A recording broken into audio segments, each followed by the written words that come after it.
दोस्तों आज हम चर्चा करने वाले हैं यूनेस्को के बारे में। अभी हाल फिलहाल में देखा जाए तो भारत सरकार ने यूनेस्को को एक लिस्ट भेजी है, उसमें 12 किले हैं। ये किले मराठा साम्राज्य के टाइम में हुए थे।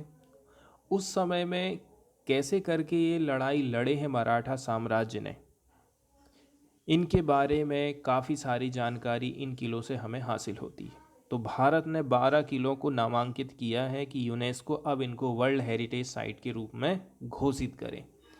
यूनेस्को के बारे में हम थोड़ी सी बेसिक जानकारी देख लेते हैं।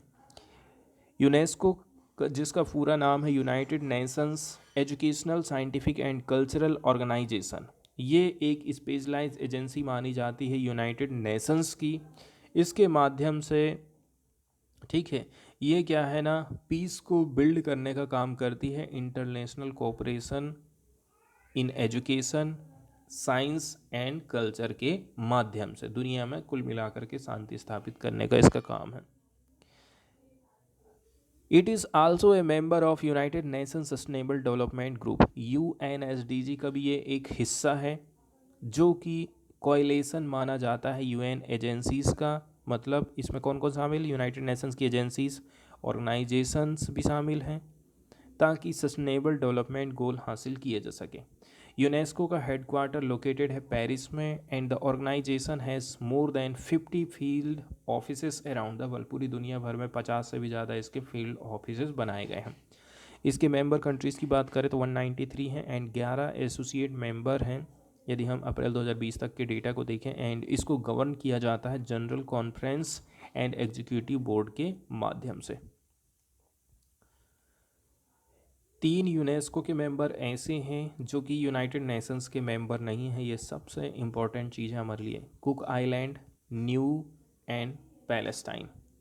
जबकि 3 यूएन मेंबर स्टेट ऐसे हैं, Israel, Liechtenstein and United state, जो कि यूनेस्को के मेंबर नहीं हैं। अब न्यूज़ की तरफ हम चलते हैं तो इंडिया की तरफ से नॉमिनेट किया गया है 12 फोर्ट्स को। ये मराठा के टाइम पीरियड के हैं, ताकि यूनेस्को वर्ल्ड हेरिटेज लिस्ट में इनको शामिल किया जा सके। तो जो वर्ल्ड हेरिटेज लिस्ट है, इसके बारे में टाइम पीरियड बताया गया है, कब से कब तक का। ये टाइम पीरियड है इसका 2024-25 की लिए। अभी जो नॉमिनेशन होने वाला है, घोषणा होने वाली, उसके लिए हमारी तरफ से इनके नाम भेजे गए हैं। इनमें कौन कौन से फोर्ट शामिल हैं? सालेर, शिवनेरी, लोहगढ़, खंडेरी, रायगढ़, राजगढ़, प्रतापगढ़, ठीक है, स्वर्णदुर्ग, पहनाला पनहाला, विजयदुर्ग एंड सिंधुदुर्ग, ये महाराष्ट्र में हैं। एंड गिनी इन तमिलनाडु, गिनगी कहाँ पर है? तमिलनाडु में लोकेटेड है। इसके अंतर्गत हमें मराठा मिलिट्री लैंडस्केप दिखाई देता है, जो कि डेवलप हुआ था 17वीं और 19वीं सेंचुरी में। ये रिप्रेजेंट करता है extra ordinary fortification and military system. कैसे करके किले बने, कैसा उनका मिलिट्री सिस्टम हुआ करता था मराठा रूलर्स के द्वारा।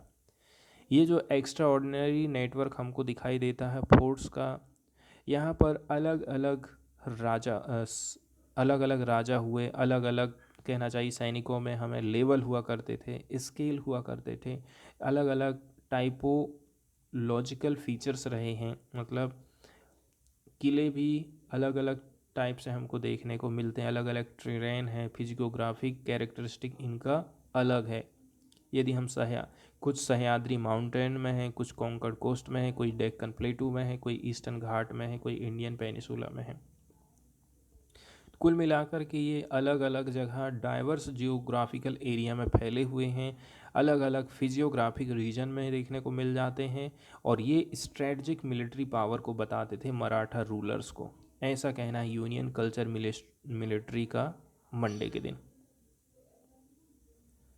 तो मराठा मिलिट्री की जो आइडियोलॉजी है 17वीं सेंचुरी के टाइम पीरियड की है। उस समय में शिवाजी महाराज का शासन हुआ करता था from 1670 and continue through subsequent rulers until the Peshwa rule till 1818। 1670 से 1818 तक इनका शासन चला था।